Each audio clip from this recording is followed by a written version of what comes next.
power was absolute, but some of the laws he introduced were bizarre in the extreme. Not content with naming cities, airports and months of the year after himself and his family, Saparmurat Niyazov banned young men from having beards and listening to car radios. Now his grim rule over the Central Asian state of Turkmenistan has come to an end. President Niyazov has died from a heart attack after 21 years in charge, and his countrymen are looking for a successor. Here's our Foreign Affairs correspondent, Nick Payton-Walsh. No matter how powerful he got, he could never be more than president for life. Saparmurat Niyazov, ruler of the Central Asian plains of Turkmenistan for 21 years, died of a heart attack, aged 66, this morning. Despite the shows of popularity he staged, he leaves in his wake not so much loss, but a vacuum. He was the only political and economic figure amid the dusty poverty of his country, the focus of all ceremony, an unparalleled cult of personality, and an ego in need of constant flattery.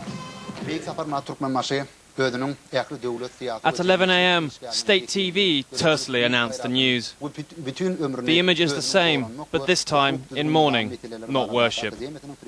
His people called him Turkmenbashi, father of all Turkmens, but because he told them to, not because he looked after them.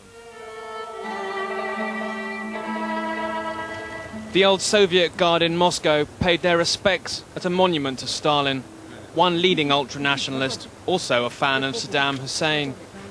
Mr. Niyazov governed according to the conditions and desires of all of the people of Turkmenistan. It couldn't be ruled differently. Or by anyone else. Under the law, the Speaker of Parliament becomes acting president. But Turkmenbashi was both president and speaker when he died, today leaving the Deputy Prime Minister to fill his shoes. He'll be buried, presumably with the usual pomp, on Sunday, amid vague hopes of a sea change in the politics of this gas-rich republic, where the fractured opposition live only abroad. The first step of the new government should be to release political prisoners. There are several ex-governments imprisoned there. Easy talk if you're in Sweden. This despot so eccentric that to outsiders he was often more funny than feared. But reform simply hasn't been an option in Turkmenistan, from where constant reports emerged of Turkmenbashi's decrees, both surreal and serious. One reported decree renamed the month of April and bread after his mother, Gurban Sultan. He banned young men from having beards because he thought facial hair was linked to Islamic extremism. He stopped people owning more than one cat or dog and prohibited opera, ballet and circuses. Yet more lethally, he's fired some doctors and nurses, replacing them with cheaper conscripts, and closed all hospitals, bar those in the capital, Ashgabat. He's also cut pensions, some as small as £5, to 100,000 people. And for good measure, a book of his musings, the Ruhnama, has been made required reading in all schools. I want to thank great Turkmenbashi for giving us this holy book which will help us live in the future. Protest lost in these vast plains. It's a bit like the surface of the moon, part of which, incidentally, Turkmenbashi named after himself, and they hold vast gas deposits. One reason, perhaps, why Turkmenbashi never made it onto any axis of evil. Washington's instead ignored his despotism, sending Donald Rumsfeld to court him as they vie with Russia for his favour and resources. Nothing to upset the apple cart, which put an alleged $3 billion in Mr. Niyazov's accounts from gas sales and kept the average person on about $50 a month. Our information showed that gas, which was the main export earner apart from a little trade in melons and maybe carpets, effectively all that money was managed offshore and put into offshore accounts, which were then used by Turkmenbashi to fund his kind of lavish sort of personal lifestyle and also his cult of personality. Too much at stake for the next president, whoever that may be, to get an easy ride. There'd not be much left if they started tearing down statues of Turkmenbashi, but he also left Turkmenistan little else in his wake, except the certainty that his death brings with it another chapter in the great game for control over Central Asia. Nick Payton-Walsh, we're joined now by Craig Murray, formerly the ambassador to neighbouring Uzbekistan. I suppose the first question is, how was it that the Soviet Empire left such appalling people in charge of these particular stans? It is astonishing. I mean, Turkmenbashi, like Karimov in neighbouring Uzbekistan, was a product of the Soviet orphanage system.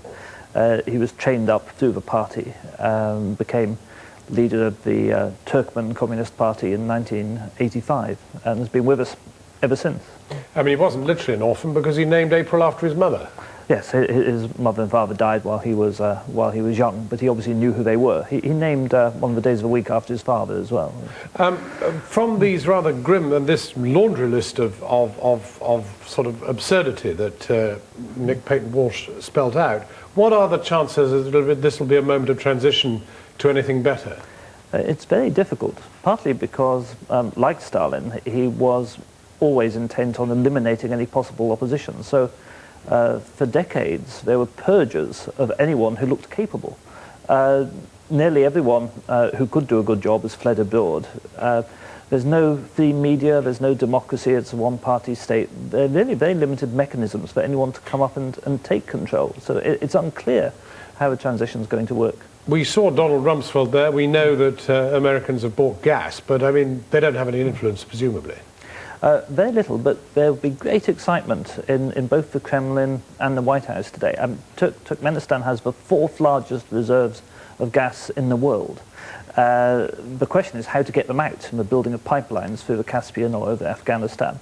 You know, oil companies and capitals, this is a big prize for them now. Well, I mean, if you were advising them, what would you tell them to do?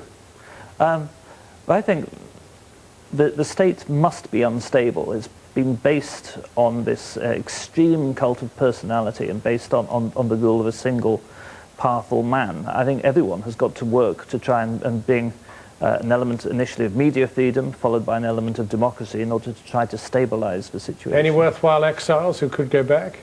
There are 2 or 3 former government ministers based in Sweden who might be good people to put in. But the mechanism's unplain. It's not certain they'd be allowed into the country. There's no media they could express their views from if they got there. So probably not going to work. Craig Murray, thank you very much indeed for joining us.